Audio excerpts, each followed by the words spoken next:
All right, welcome everybody. Stand by just a moment here. We'll be getting kicked off officially in about 1 minute. Let me get all of our other group people here and all that sort of stuff. Let's see here. Let's make sure we're coming through okay.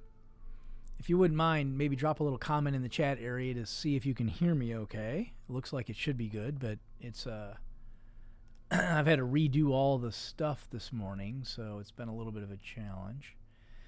1 minute, guys. We'll be getting kicked off right at 1 o'clock. Give us just a moment here. Make sure I get everybody sort of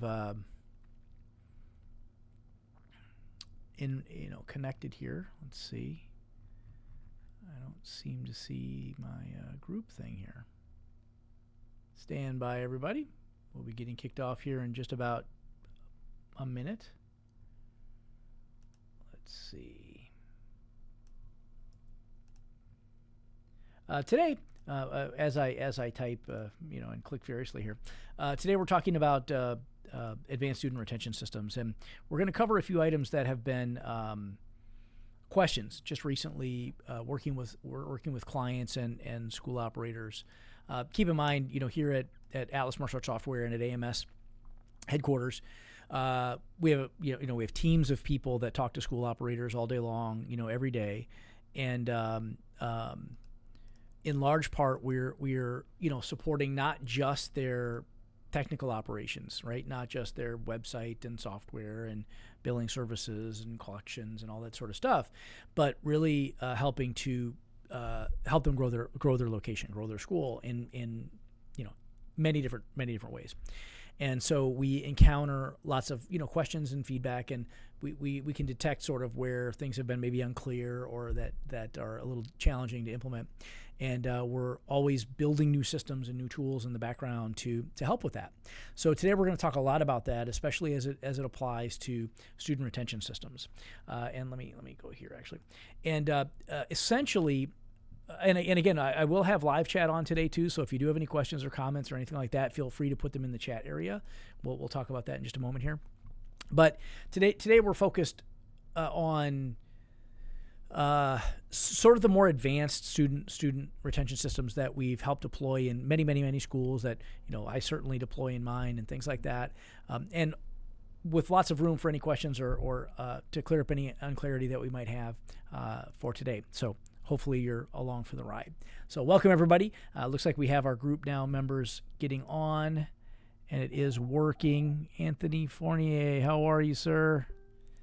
One of my favorite human beings on the planet. Gus Lopez. Hey, Gus, how are you guys?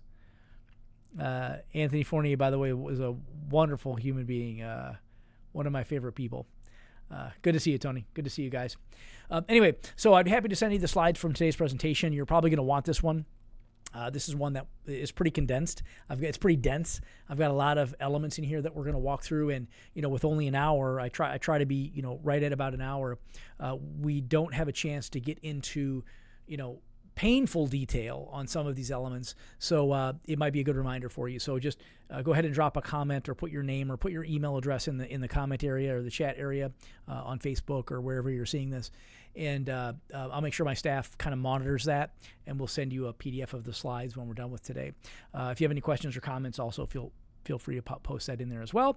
It also really helps us out a lot if you hit the like button, hit the share button, do all that stuff.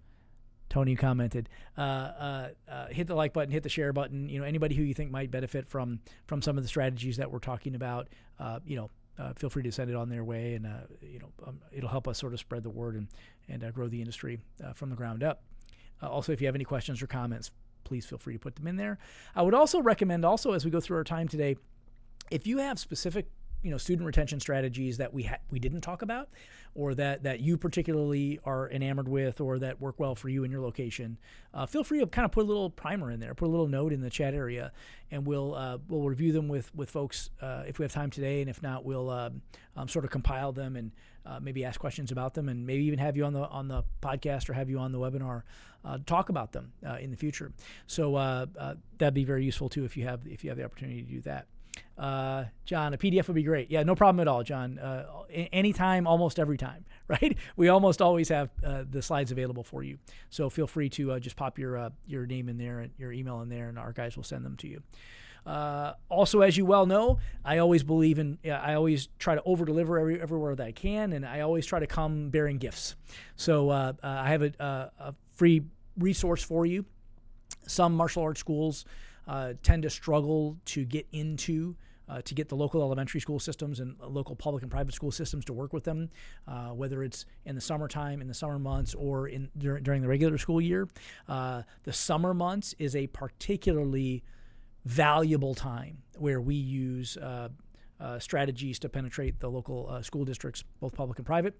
And if you do struggle with that, if you do have troubles with that, I have this video and report and a bunch of slides and things like that, a presentation similar to this that we're thrilled to provide for you if you like. Just go to tryatlassoftware.com/schools, and you'll be able to download. You can request all that information there. It's pretty dense, pretty detailed, but it really has been helpful for lots of schools that maybe struggle and hit the wall occasionally on that particular area. Also, I'd mention to you that the new issue of Martial Arts World News magazine is out on shelves now. It's out in the ether now.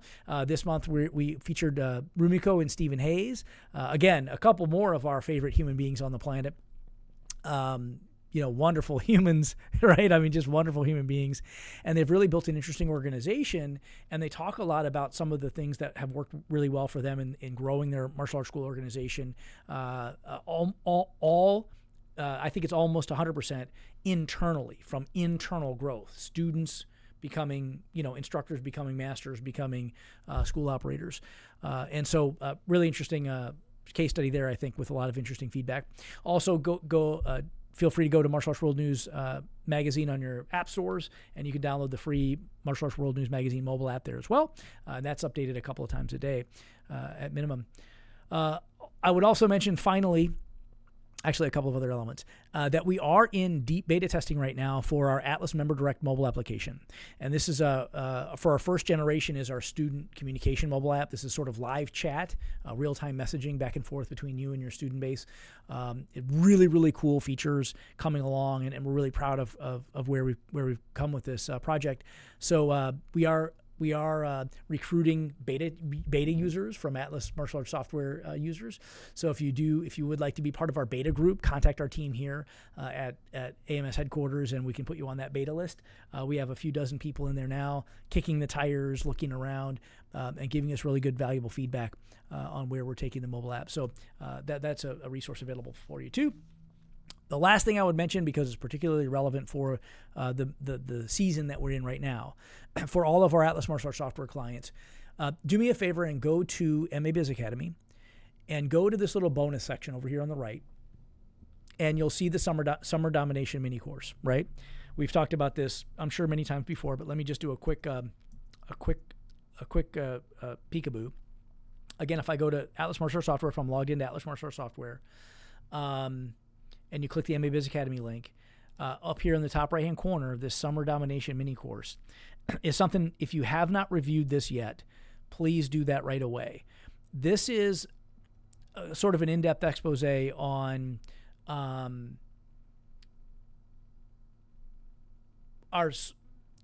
many schools struggle in the summer months to generate enrollments. It's really kind of like a marketing slow time for them. Even if they have really highly populated, highly profitable summer camps, still sometimes the summer months tend to be kind of a slow season for enrollments.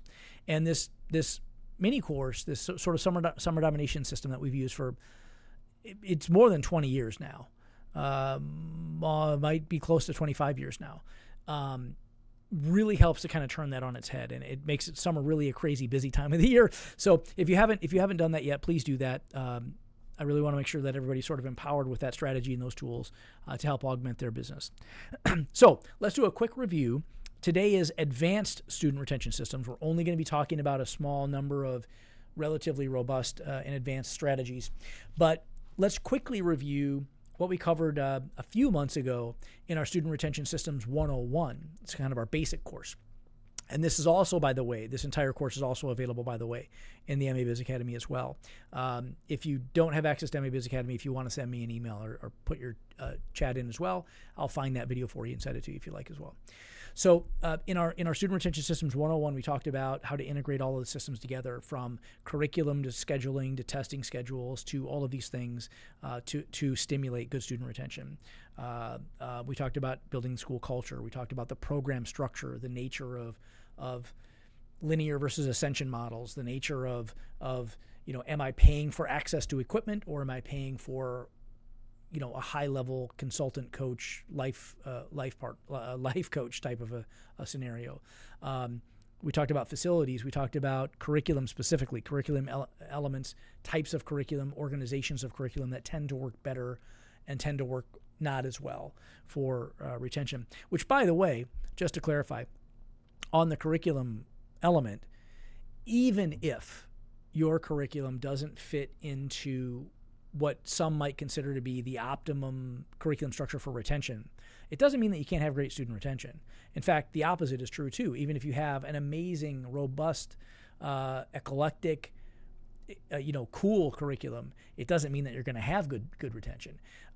But you can always overcome the retention issues with other things, right? You can overcome it by managing the curriculum appropriately, learning how to break it down and teaching it in more consumable ways, augmenting with other things that might help you with that. So anyway, we talked about all those elements. We talked about class management systems. We talked about communication systems. We talked about personal systems, like personal touch systems. We talked about becoming a social hub for the family. We talked about staff development. So all those were elements that we covered in sort of our 101 course. So we're going to drill a little deeper into only a couple of these today. So again, if you didn't get if you weren't here for our Systems 101, again, feel free to drop a comment in the chat area, and we'll get that video out to you and make sure that you sort of have a chance to review sort of the basics, kind of like what I would consider to be the staples, right? The underpinning, like every school should be at least here, right? At least at this baseline with their student retention systems. But today we're going to move on from that. We're going to move above that. So the first thing I would review again is why do customers leave? Right? And this is a broad-based cross-industry customer attrition, customer retention metric, result here, study here. But it still tends to be relatively true for martial arts as well. And, 1% of customers, die, right? 3% move away. 5% maybe just go take lessons with a friend or something like that. Maybe 9% or so are lured away by a competitor, right? Happens. And maybe 14% are dissatisfied with what you're doing. And what we feel as business owners, though, I'm sure Tony would agree with me. I'm sure Alvin would agree with me. I'm sure, who else is on here? Who else can I say hello to? I can't see my chat as well as I should be able to. John, I'm sure John, you'd agree as well. Small business owners, we wear our heart on our sleeve, right? And I know I remember, I'm sure you remember too, I still remember the first student that quit, right? And it's like a dagger through the heart, right? It's like, let me see if I can get the chat to work here actually. Oh yeah, we do have the chat working. Okay, good. So Steve, hey, great to see you. All right, I'll let you guys chat for now and we'll get back to that.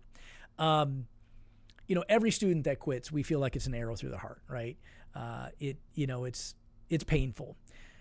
However, I think all too often we attribute every student who quits to that they were dissatisfied. They're mad at us. They didn't like us anymore, right? And we sort of take it emotionally. When the reality is probably very different than that, right? The reality is that, some percentage are mad at you, right? Some percentage go away angry. And, I've tried my hardest for a couple decades now to, make that number as close to zero as humanly possible.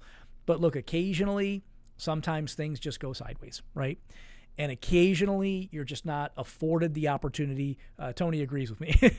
Tony agrees. Tony's been doing this a lot longer than I have. So, if he still remembers the first person who quit, right? Occasionally things just go sideways to such a degree that we can't solve it. Best we try. But we then overestimate why everyone else quits, right? We forget the people who just drift off. We forget the ones who just stop coming to class and never return our calls. We forget the ones who just kind of ghost us and we never know really what happened over there. And it's that portion that's the largest portion. That's like 68% of, based on broad-based industry study, I guess. 68% of the people go away just because they feel like they've been ignored. They feel like you don't truly understand them and their unique circumstances anymore. Maybe they thought you did, or maybe they thought you would, but for some reason now they feel like, I'm sure you've heard, maybe not from customers, but we've all felt like this. They felt just like a number, right? Or just another student or whatever, right? Just somebody in the back of the class that never gets any attention or never gets, feedback or never gets touched by the instructor or whatever the case might be. So that's the 68% that I constantly am pissed off about, right? Those are the ones that I really feel like we failed, right? Because if anybody feels like that after they've interacted with me, in a martial arts classroom, then man, did I do something wrong here, right? I mean, I feel horrible. And I try to impart that as much as I can on our staff. As you well know, sometimes that's difficult, but we love these human beings. These people they're in our soul, right? They're the reason we get out of bed in the morning. And if any of them feel like I don't care about them, my God, have I failed? What have I done, right? What can I do to help solve that? So today we're going to be drilling into basically this element primarily. We're going to be drilling into elements that help us with that sort of that paradigm. So let's, again, by way of quick review, talk about attrition rate or retention rate. Again, this is an advanced kind of course, so an advanced session, so I'm not going to spend much time on this, but just so we have clear, vocabulary between ourselves, between each other's. Monthly attrition rate or retention rate. Total active students divided by quit. That's it, right? Multiply by 100 to get the percentage. So if I have 100 active students and 10 quit this month, I'm dropping out 10% a month. That means my retention rate's 90% a month, right? Make sense? So if it's 10 quit with 200 students, that's 5% dropout rate, 95% retention rate, right? And I think in general, here are some good categories I think that you should be thinking about. It is, of course, true that, remember the graph, some people move away. Some people die. Some people are lured away by a competitor. There's a certain amount of student attrition that just happens, and we always want to be trying to do something about it, but there's a certain amount that we have to be willing to understand is reasonable and accept it. I tend to look at this scale when we're talking to school operators. If I'm in a traditional martial arts program, let's forget after school for a minute. We know that's a bit skewed. Let's to the good side, to positive attrition. Let's also factor out like fitness programs for just a moment. Fitness programs tend to be higher attrition, lower retention than a traditional program. So let's just focus on a traditional martial arts program. They enroll for a year or 3 years or 5 years, and they come a couple times a week, right? That's kind of like the structure. In that case, if we're dropping out, 10% a month, it's a damn crisis, and everything should stop until we figure out how to solve this, right? We should really evaluate what we're doing here. 8 to 9% is really a serious issue. 6 to 7% is really, I'm really concerned, right? 4 to 5%, if I took the entire industry, right? If I took the whole industry, probably we're dropping out in the 10% range. So I don't like to do that. I don't like to take the entire industry and look at the industry average, so to speak, right? What I would rather do is take the top 50% of the industry, right? Maybe the top 40. Let's say the top 50%. What does that look like, right? And probably if I took the top 50% of the industry, dropping out 5%, 4 to 5% a month is probably in the really good range, right? That's probably good student retention, right? Again, identifying that anybody who drops out, I'm trying to fix. But 4 to 5%, I'm probably in the good chunk of the industry, right? 2 to 3% is some of the lowest I've heard of from people whom I believe their numbers, right? Who are actually tracking, who are actually doing a good job of monitoring and managing all this stuff. 2 to 3% is really good. Anything less than 2% is, I would consider to be exceptional, right? So if I'm really keeping good track of students and I count everything, right? I count everybody who enrolls and I count everybody who stops coming. for no matter what the reasons are. If I'm in the 2 or under category, I mean, that's really good, right? That's really exceptional. So I think those are the targets. I think the target is 2% or better, right? If I'm under 5%, I feel better about it, but I'm still trying to drive that number down, as quickly as, as far as humanly possible. So, food for thought on that. Happy to hear your feedback on that, by the way, if that seems right to you. I'd be interested to hear feedback on that as well. Well, that's got to go away. So let's talk about the core topic then are some of these advanced systems. And most all that we're going to talk about today are going to fall under the category of engagement beyond the classroom, right? Again, I'm stipulating, I'm agreeing, I'm emphasizing the fact that you have to have great curriculum. You've got to, have great instructors. You've got, right? All these things. I 100% agree. In fact, the strategy of the integration of all those pieces is critically important, right? How my class schedule works with my curriculum, which works with my program structure, which works with my tournament structure, which works with my testing, cycles. All of this should be one machine that meshes together seamlessly, right? So for today's purposes, I'm assuming we're going to wave our hand at all of that and assume that we're all doing a great job at all that stuff, right? We've all got that solved, right? I guess maybe it's 20 years ago and we all figured, we got it solved now, right? We figured it out. So this maybe reaches a little bit beyond that. And I'm going to try to do the best I can to be as robust as possible without, and still, maintain our timeline. So number one, let's call it engaging beyond the classroom. The first element that I think we should agree, try to agree, that especially if I'm in a traditional martial arts program with kids and families, that I can't just be addressing the student. I have to be reaching beyond the student to the family unit, right? And the first component of that I think that we should all embrace is that we only see the student for an hour a day, a couple times a week, right? How many hours in a week? 24 hours times 7 days, 740, 200 and something hours a week, right? 180 something hours a week. I can't do the math quickly enough in my head. More than 100 hours a week, 170 something hours a week, something like that, let's say. We only get them 2, right?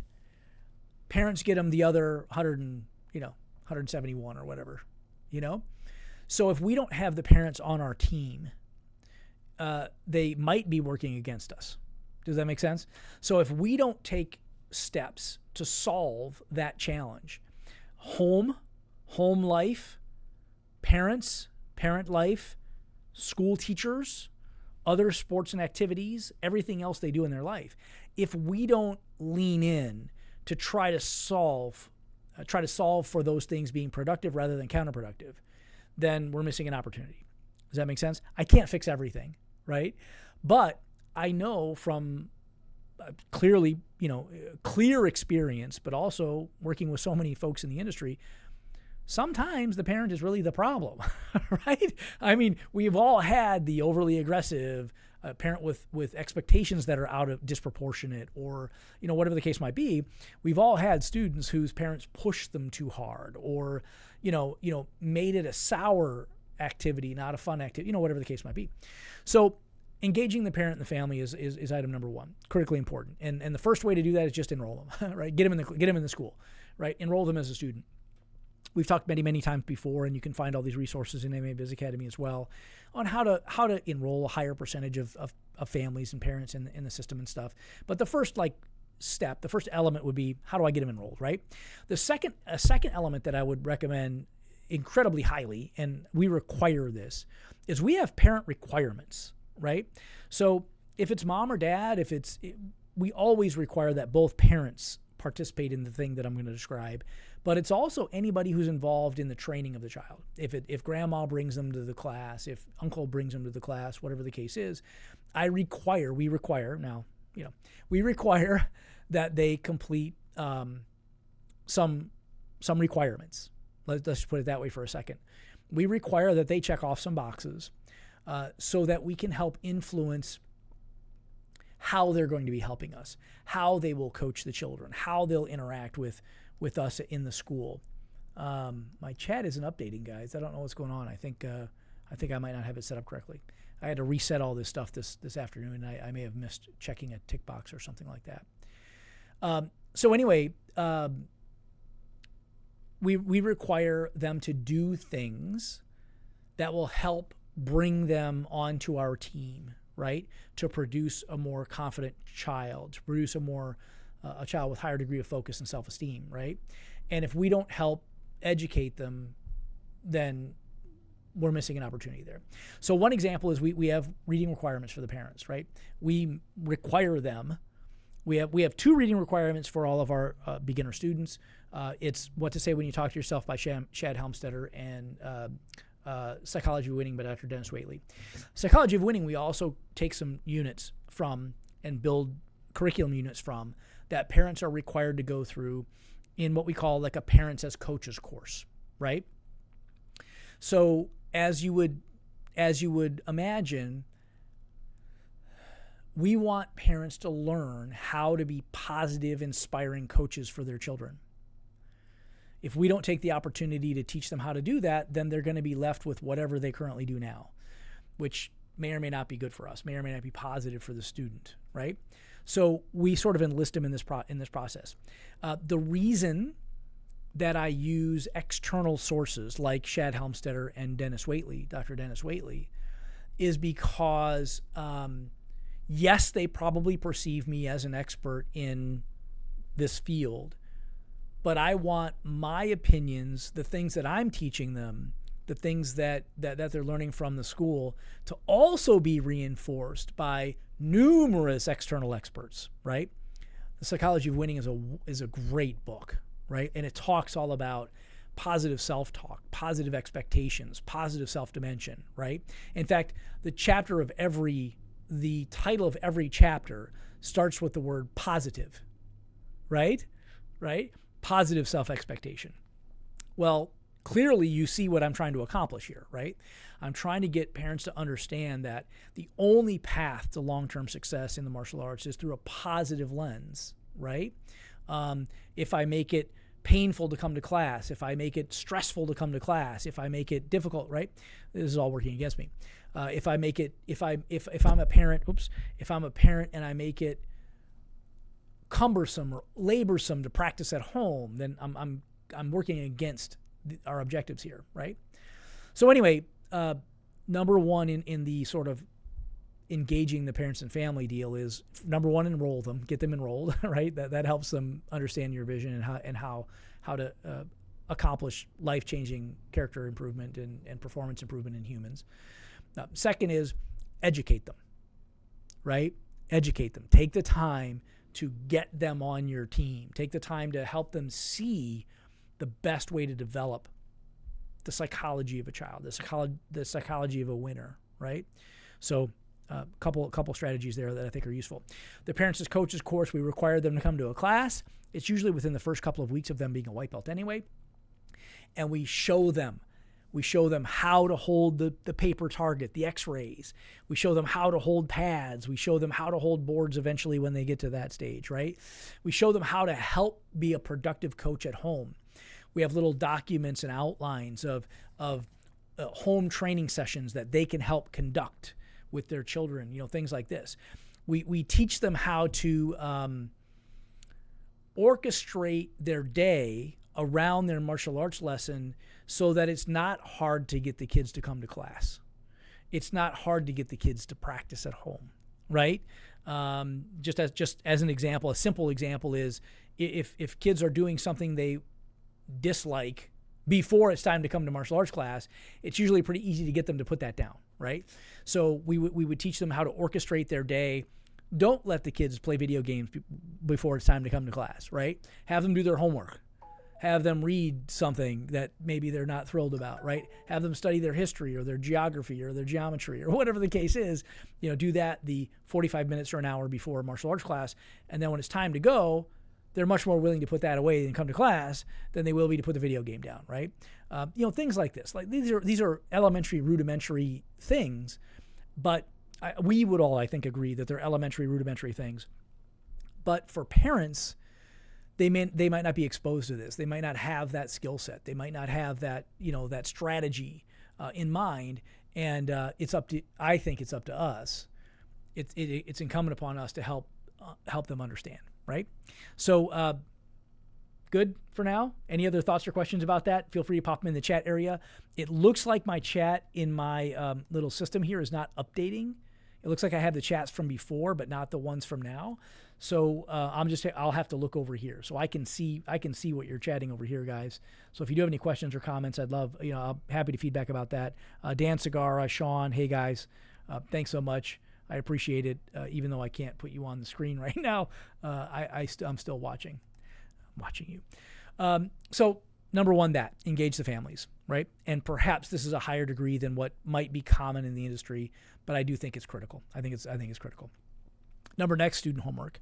How are we helping the student engage in our lessons when they're not here, right? How are we doing that? And there's several elements we'll talk about today, but I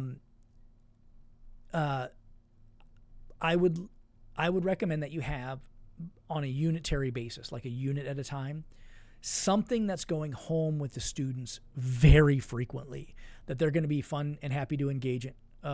Tony says, what was the first book's name? We do two, Tony, for the beginners. It's What to Say When You Talk to Yourself by Shad Helmstetter, which is also a great positive self-talk, positive. It's about manipulating human psychology, frankly, right? What to Say When You Talk to Yourself by Shad Helmstetter. And then Psychology of Winning by Dr. Dennis Waitley is probably my favorite, right? Helmstetter's a little easier read. Waitley's a little tougher, but that's why we take the books.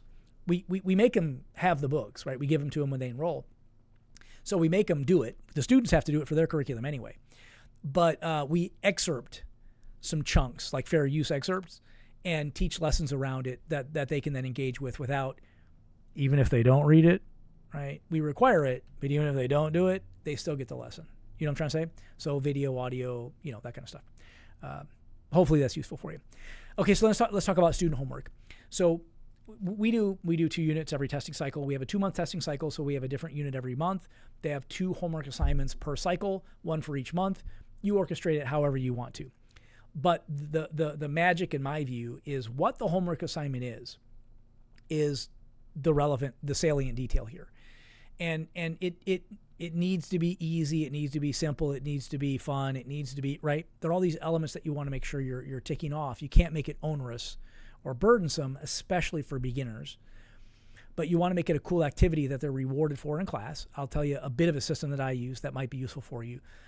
But the magic, the salient detail here is that the homework assignments are reinforcing the lessons you're teaching in the class at home.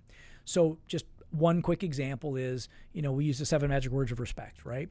So they have a little half a sheet of paper. It has 10 boxes on it. We send home the sheet of paper.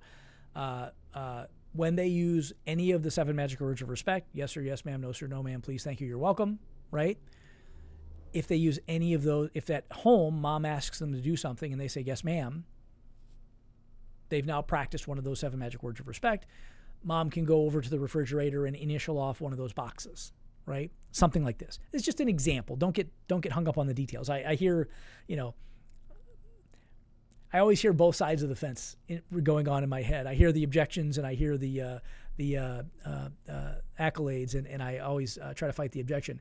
And regardless of what the topic is, the point is we're making it a positive experience for them to do it at home that reinforces the lesson we're teaching at the school that the parent wants to engage in, right? The parent wants them to do it.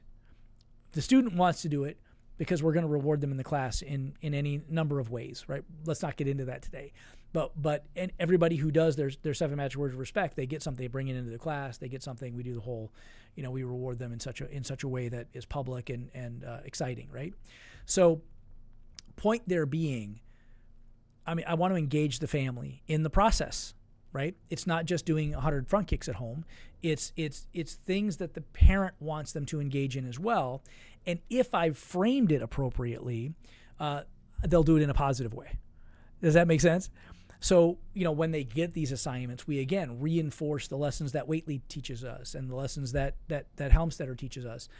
If I really wanted my child to do this, how can I make that a positive experience, not a negative experience, not a punishment, right?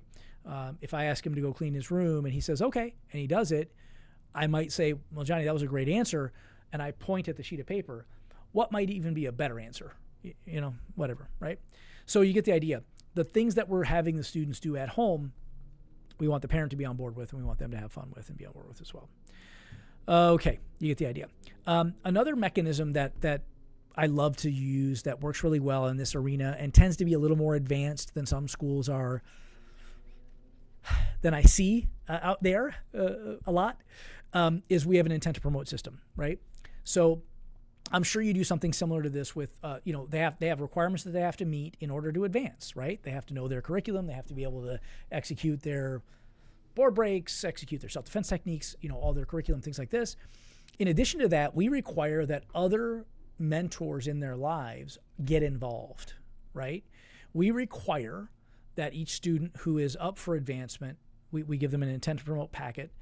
Other people in their lives have to also be comfortable with them advancing. Does that make sense? So we require that they get a recommendation from an from a teacher, a school teacher, and or a coach, something out in the community somewhere. If they're in another sport or activity, or someone at school. And that, intent to promote document, the parent has to do their recommendation, and then the external mentor has to do their recommendation. Of course, the instructors are doing theirs as well. And on that form, on those documents, the external mentor, right, is kind of seeing what the program is all about, and we give them specific character elements that we've been focusing on this month, and have they noticed improvement in this area? Have they noticed them, using these things, this type of stuff? And also, by the way, we offer free community resources that you may want to leverage in your classroom, where we can do, let's call it a school talk, but we can do a character enrichment program with your classroom. We can do a character enrichment program with your elementary school, the entire school, et cetera, et cetera. So it's sort of a way to sort of penetrate that sphere of influence as well. We use it certainly for marketing purposes, to be sure, right? Because now we have all the names of the teachers and their contact information and all this other stuff. But that's not our point for today. Our point for today is about retention, and it's about getting them involved as well, right? So this helps us sort of reach into those other areas. And again, it's, we've all heard it, I'm sure. The student's not doing well in school, or the student's struggling with something else outside the martial arts school. We've all heard it. The parent will, I guess, maybe threaten or use as leverage. Well, what would Master Milroy say about that? Do we have to tell Master Milroy you're having trouble in this area, or is this something you can, engage in, right? This sort of idea in reverse, right? This idea now is our school is so engaged in the community that we want everyone in the child's life to have a role, right? To play a role in this thing. So the intent to promote system for retention purposes is very useful, and for marketing purposes also very useful. But it's really useful to get everybody thinking about, about the lessons that we're teaching in the school. Okay, that's number that. That's number that. Number next, a robust event schedule. And we did cover this in 101, so we'll go kind of quickly here in kind of 202, pardon me. But I can't overemphasize it enough. As we discussed in 101, Harold Schultz, the CEO for Starbucks, described Starbucks as the third place. It became the third place. You've got like work or school, depending if you're a student or not. You have work, and then you have home. And then Starbucks sort of like became this third place. I guess sort of the replacement for the local pub, right? Or the corner pub where, the factory worker would, go in, for his 10 hours or whatever, and make steel in a foundry or something. And then before he got home, he would stop at the local, watering hole, so to speak, and try to forget about probably the day that he just had before he gets home. This sort of was what Starbucks sort of became. It became this third place, this other place where I can hang out for an hour, I can, get a little work done, or I can, sit and relax for a few minutes. We kind of want the school to be this social hub like that as well, right? So how do we do that?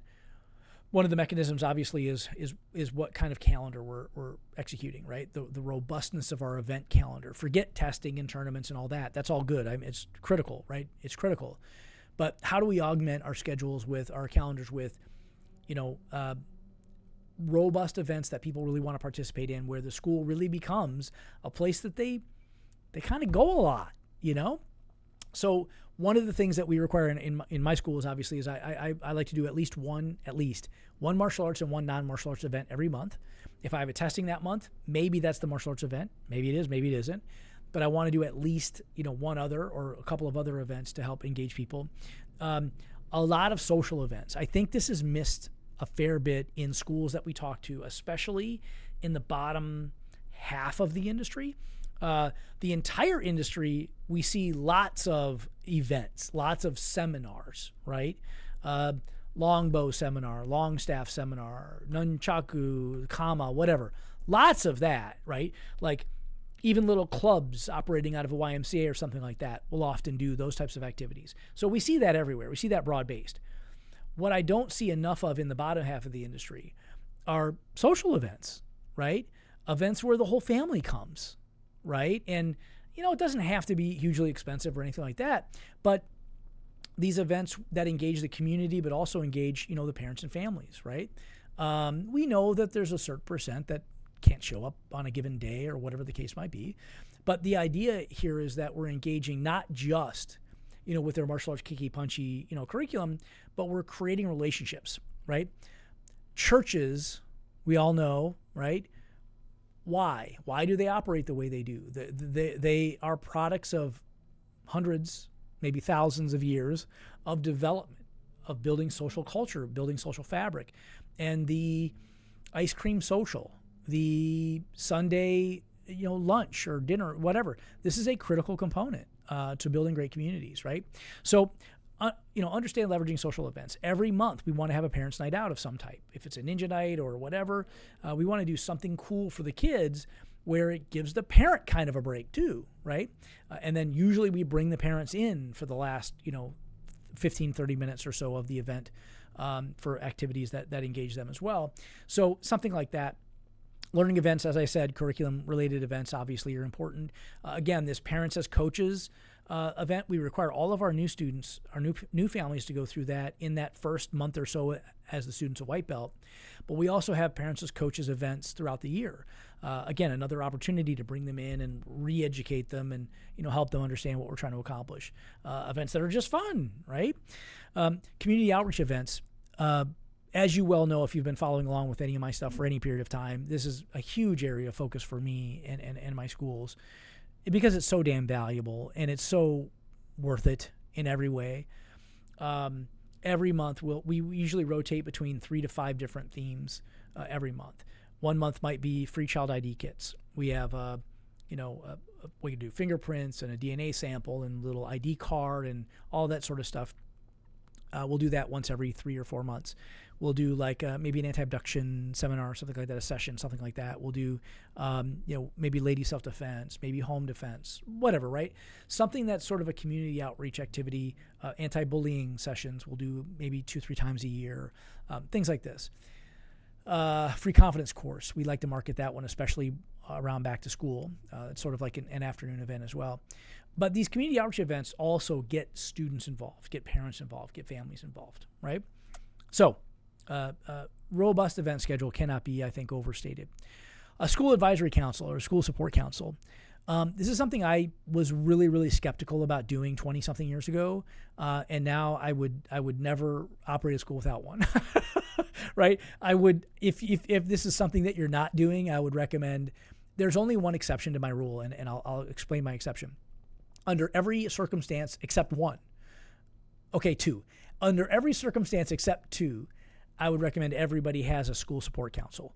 I kind of stole the idea from the elementary school systems, right? The elementary school systems invited me, one of the first elementary schools that I worked with, again, a couple and a half decades ago or so, they had a SAC council, a school advisory council. And this is where outside people from outside the school districts met with their teams and, help support them in ways that they needed. In fact, to this very day, that same school is still a member the staff there, some member of the staff there is always a member of the school advisory council for that same elementary school, 26 years, 7 years later or whatever. And basically we, well, that's a long story. Okay, I'll tell you the story. That first location, by the way, one of the things we did was we helped them increase their PTO meeting show-up rates, their participation rates, from like a dozen people to hundreds of people, right? It's a long story. It doesn't have anything to do with what we're talking about today, but we taught them how to market. We taught them how to use email, text messaging, and voice broadcasting. This is 20-something years ago, right? When nobody was using text messaging, right? We sort of taught them how to market their PTO meetings, and people started showing up. Anyway, a school support council, I think that's a better frame than a school advisory council. I see that could be difficult because now they feel like they're an advisor. Rather on the school support council concept, they're supporting the school. This is a group of parents and families, non-students even, right? External community assets, anybody out there, business partners, whatever that you want to put on the council that help you execute things, right? One of the biggest marketing activities that we do are these outside community events. Well, oftentimes we may have 2 or 3 or 4 community events happening on the same weekend. Well, we don't have the staffing in a single location to go facilitate something like that, right? But we have plenty of assistants and plenty of volunteers, and we have the school support council, so we can have a couple of parents from that thing, help us execute these things. So anyway, I'd highly recommend that strategy. Again, it's a way to bring families into the circle, so to speak, right? And so the 2 exceptions, by the way, I would not do a school support council. Number one, it sounds funny, but I do think you do have to be honest about it. If you're kind of not very good at, if your school is, let me say it differently. let me politicize my phrase a little more. If you're not going to spend the time and energy to be really invested in the families, maybe you're a part-time club, right? Maybe you're a firefighter during the daytime and you teach 1 lesson a week or 2 lessons a week or something like that. Then this probably doesn't make much sense. Probably overkill, right? If you're maybe in a YMCA or something like that, and maybe you just don't have facility or time or some other constraint that doesn't allow you to engage in the family more fully, then I wouldn't do this either.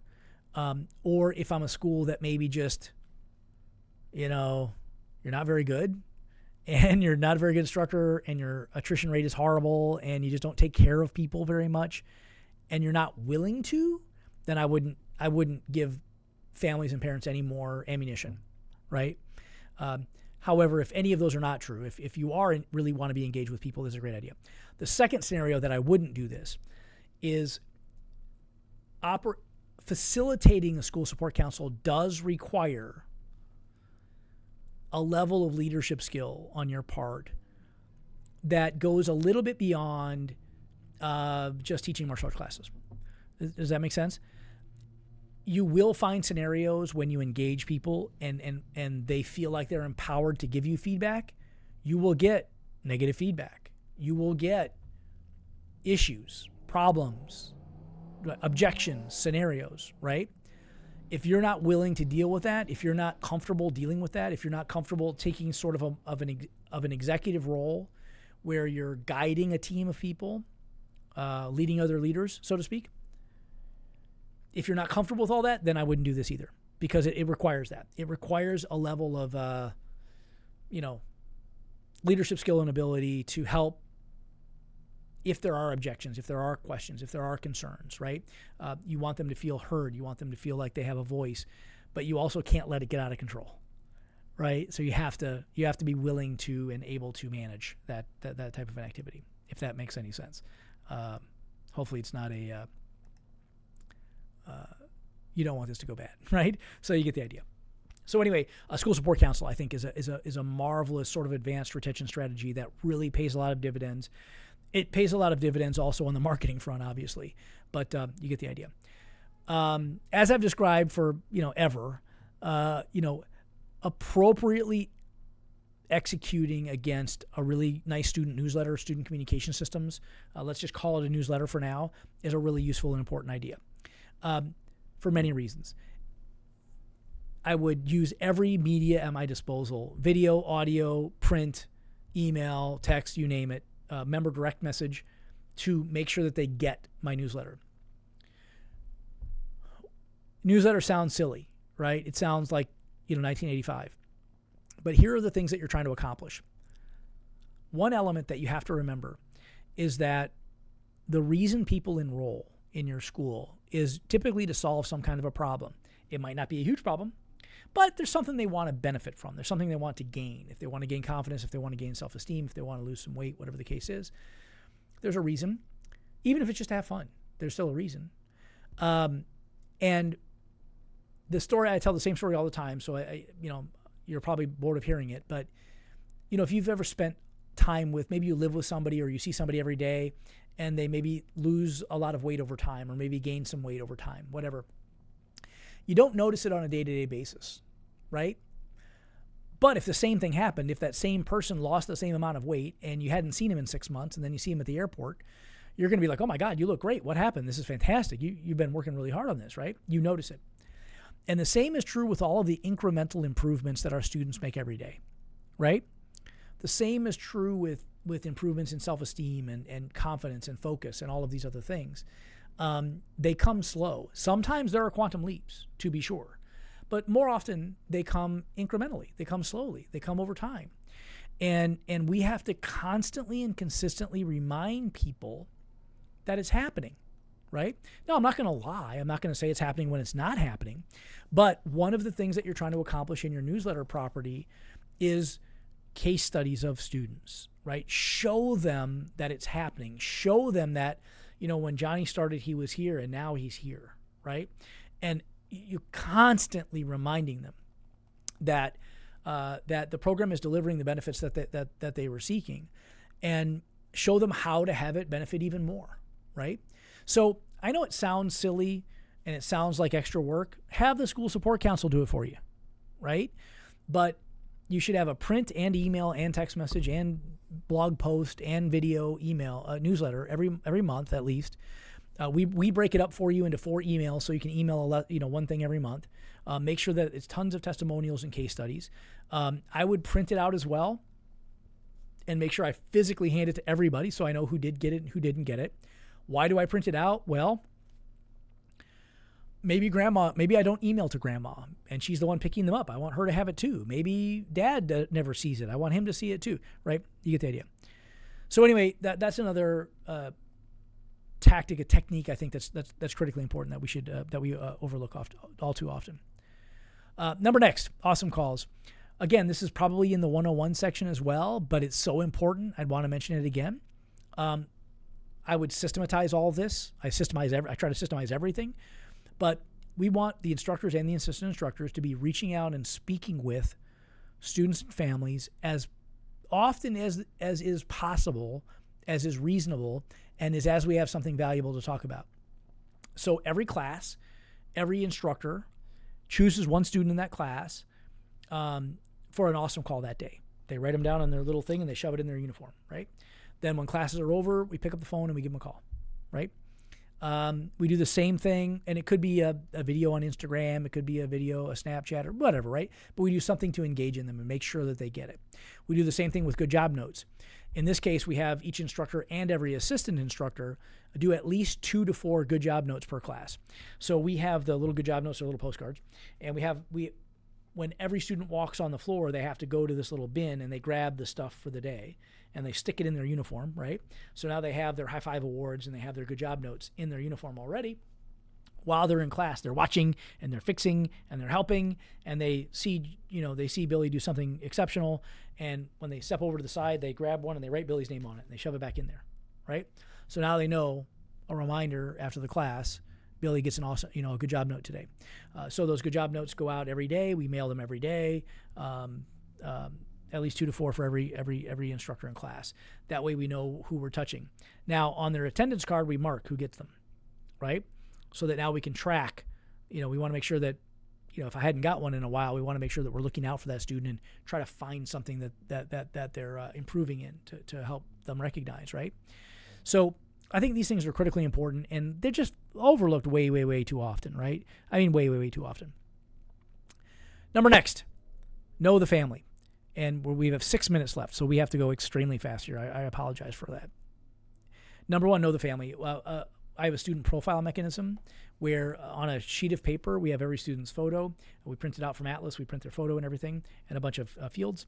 And we sit down and we discuss the students in 5 or 10 at a time every Monday morning, every Wednesday for every staff training session. And this is, I want to know everything about them. What other sports in the blocks of content on the forum? What other sports? What elementary school do they go to? What high school do they go to? What junior high do they go to? What college do they go to? What's their profession if they're an adult? Where do they work? Where do they go to school? Do they participate in any other activities that we know of? Any sports or activities or whatever? Are they part of Kiwanis Club or Eagles Club or whatever? Elements that help us curiously talk to our students and understand their life. Right. One of the first, marketing hits that I remember, decades ago was we got in touch with a soccer coach because one of the students played soccer. He was a great martial arts student, so I'm sure he was a great soccer player as well. And we connected with the coach, and they had us come in and do some stuff, and we probably enrolled 7 or 8 students, from that team. So I mean, why wouldn't you want to know, right? Why wouldn't you want to know what scout troop they're in, et cetera, et cetera, et cetera. We also want to know the student at a deeper level for many purposes, but we try to, on that form, we try to identify their learning styles, their learning capabilities. Are they more visual? Are they more auditory? Are they more kinesthetic learner? Are they a global versus analytical learner, right? Do they have any learning challenges that we see in the classroom? Do they have any focus issues? Do they have any physical issues? These types of things. I want a very robust document, right? Printed. I want it written, right? Computer's good, but I want it on a piece of paper with their picture on it, right? And then we review this, right? 5 or 10 every, session that we train, so that the staff is constantly being reminded of each individual student's, capabilities, needs, challenges, etc. But they know what to ask, right? They know how to engage in their life outside the classroom. So I think that's critically important. It's really something that pays a lot of dividends, and I think is really useful. Gosh, we have to go so fast, guys. I really apologize on this. I'm sure you've heard me discuss it before, but we want ridiculously robust communication systems. So let's call it initially in the onboarding process. As a student becomes a new student, obviously Atlas Martial Arts Software is the tool that we like to use to do this, but we set up these incredibly elaborate, sophisticated, 2-month-long sequences that are email, text message. They text the staff to remember to call them. It emails the staff to remember to send them a package in the mail, etc. So it's email, it's direct mail, it's voice blast, it's personal phone calls, it's letters, it's postcards, right? It's everything that we can engage in as a team to move them through their cycle, right? So it's a 2-month cycle as a white belt. We have week 1, we have week 2, we have week 3, we have week 4, and this executes, right? As we add them to the funnel, this executes. Much of it's automatic, but what are we talking to them about? Well, what to expect, right? The cool new stuff they get to do, how to refer their friends, how to bring their friend to class, right? All these types of things, but we're over communicating so that they get used to hearing from us just all the time. And that they feel comfortable, right? They understand what's going on in class. They understand the curriculum. They understand the requirements. The family understands. They understand all these things that we're trying to get across to them. We execute the same kind of a thing for every new rank, right? So let me show you, by the way, here. So let me get to Atlas here real quick. As I'm saying it, I realize I think I can show you. Let's do this one. So if I go into Atlas Martial Arts Software and I look at the automation engine, so if you go to Marketing Tools Automation, right, you have in here obviously a belt testing automation, and you have an agreement created automation. These are the two that we're going to talk mostly about, and then you have a tag assigned, right? So when an agreement is created, when they create a new agreement, when we enroll a new student, this automation triggers, right? So now we know day one, what are we talking to them about? Well, hey, congratulations on your new membership, or congratulations on your new program. Here's what you expect. Here's what to expect, et cetera, et cetera. Then every time they achieve a new rank, we trigger a new sequence based on that rank, right? So there's a white belt sequence and a gold belt sequence and a gold with a stripe and a green, right? And an orange. You get the idea there. So every rank, this trips off for them automatically, and it shows them all the cool new stuff that they're going to get to do as this new rank, what's expected of them, what the family expectations are, what the homework assignment might be, what the character enrichment unit is all about. All these types of things just help to reinforce what you're doing outside the classroom. Remember, we only have a couple hours a week. We need more, right? The more, the better, right? I want them interacting with us all the time. So that's the belt testing sequence.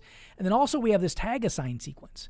So whenever you apply a tag to somebody, you can trigger the sequence as well, right? Which means you can do that for anything you want.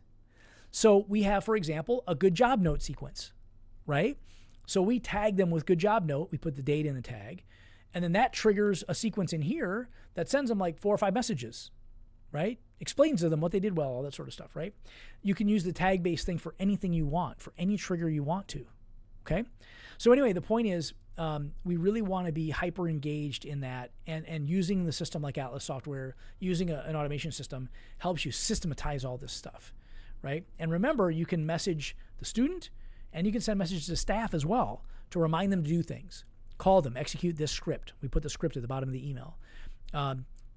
Send them a text message. Here's the copy. Send them a Facebook video. Send them a story. Whatever. Here's the content.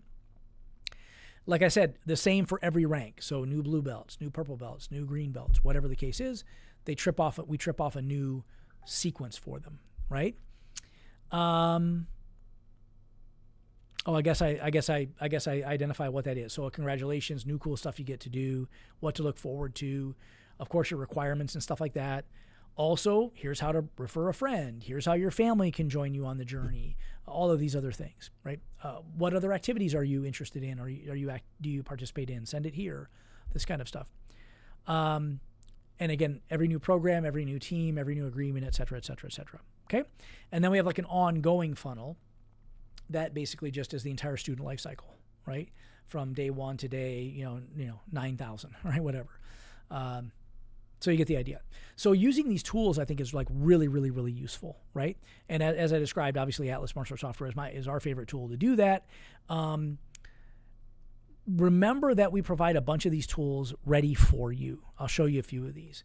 So for example, when it comes to these emails or text messages or web page templates or postcards or whatever the case might be, if again you look at the MA Biz, if you look at the MA Biz Academy, if I go to Atlas and I go MA Biz Academy, right?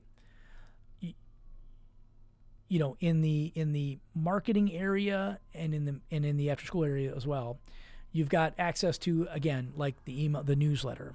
This is also broken down into 4 emails that you can send as well. So you can use that. You can use that. It's already done for you. All these are automation sequence templates. So welcomes for a new student, motivation, retention efforts. There's like a whole retention sequence. There's, summer camp is coming soon. There's end of summer, right? There's just tons and tons and tons. There's, several hundred of these elements that you can use, these templates that you can use for your purposes. In addition, don't forget Atlas Marketing Studio, right? Again, if I go back to Atlas, if I go to Labs and I go to Marketing Studio, this is still in the Labs area. It's still an experimental element, but people are really liking it. This is that studio that you can edit and change any of the stuff that you want to, however you like. So again, for example, if I want a flyer or a Facebook post or a story, you can open them in this builder. We already provide for you really nicely done templates. Like over here, you can pick any of these themes. These are just square Facebook posts or square graphics. So you can pick any of these, and then you can go in here and literally just drag and drop and move and change whatever you want. Change the text, change the offer, change the color if you want. You can do whatever you want to. Like if I don't want that to be that color, I can make it that color, right? You can easily edit these or give them to a teenager, give it to a teenager to do for you. It's really like Photoshop simplified it's like Canva already mostly done for you, right? And again, it's free. It's a free part of your Atlas software. So when you go to Atlas Labs, just go to the Marketing Studio, and we've got like square posts, we've got story shapes, we've got flyers, we've got, I mean, pretty much you name it. And if we don't have it, tell me what you're looking for, and we'll make sure we have it, right? We'll make sure we get some up there for you. We want this to be, comprehensive and have basically everything that you're going to need. So don't forget those resources and assets are available to you, both in MA Biz Academy and in Atlas Marketing Studio here. If you're not an Atlas Martial Arts Software subscriber, you can also go subscribe to Marketing Studio. It's a lot better if you just use the whole system, but whatever, right? You can do that too if you like. Anyway, we're 4 minutes over, so I apologize for 4 minutes. But if you do have any questions or comments about any of this stuff, feel free to post a comment in the chat area. Let me know. I'm happy to send you these slides. Just drop your email address over there, and I'll send you a copy of the slides. If you're not using Atlas software yet, we are still doing the Systemize promotion, where we're still including the website completely free. You get a free lead generation website, a lead funnel website. We also do all the after-school program materials, all the online stuff, all the social media posts, Atlas Marketing Studio, and the new Member Direct mobile application. All is part of the same package, right? So it all comes for free with Atlas Martial Arts Software. So if you haven't subscribed yet, go to tryatlassoftware.com and check that out, or give my team here a call. We can show you all the elements that you want to see. Totally, no troubles at all, no pressure, no sweat. Just here to be able to provide tools that might be helpful for you, right? So, thank you guys. I appreciate the time. If you do have any questions, I'm so sorry we're out of time. It's 2:06. Check the chat area. I'll check over there. If you have any questions, I'll make sure to respond to them in line.